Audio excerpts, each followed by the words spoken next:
সকাল সকাল বন্ধু যে ফোন দেখতেছে গুগলে ঘুরতে যাইবো।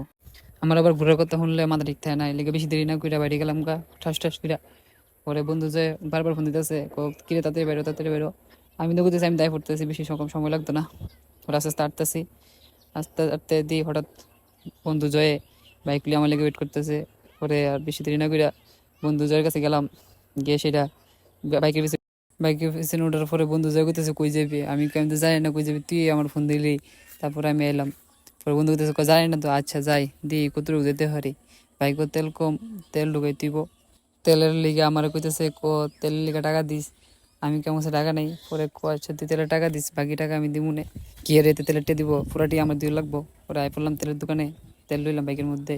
পুরো টাকা আমার দিয়ে লাগতে, পরে অনেক দাঁড়া রয়েছি ভাঙতি টাকার লিগা যে টাকা ফেরত দিব। তারপরে দেরি না করে বাড়ি গেলাম আবার ঘোরার উদ্দেশ্যে।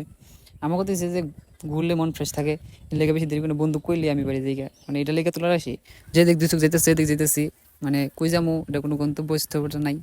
এর লেগে যেমনি মন যেতেছে যেতেছি। ঘুরতে ঘুরতে যাই বন্ধু করতেছে ক্ষুধা লাগছে আর খাইয়া লই কিছু একটা। নাম করতেছি যদি না খাইতাম যাই হেঁটেও আমার দিতেইব। পরে পরে একটা হোটেল এলাম, হোটেলে সেটা সিঙ্গারার পুরি অর্ডার দিলাম। এই বন্ধু খুশি, সিঙ্গারার পুরি পাইয়া খাওয়া দাওয়া শুরু করলাম। দেন কিনে রাখ সময় খাইতেছে। তারপর বন্ধু জায়গাতেছে কয়া জায়গা বাড়িতে। তারপরে বাড়িতে চলে এলাম। ব্লগটা যদি আপনার কাছে ভালো লাগে তাহলে লাইক কমেন্ট শেয়ার করে দিবেন। ধন্যবাদ।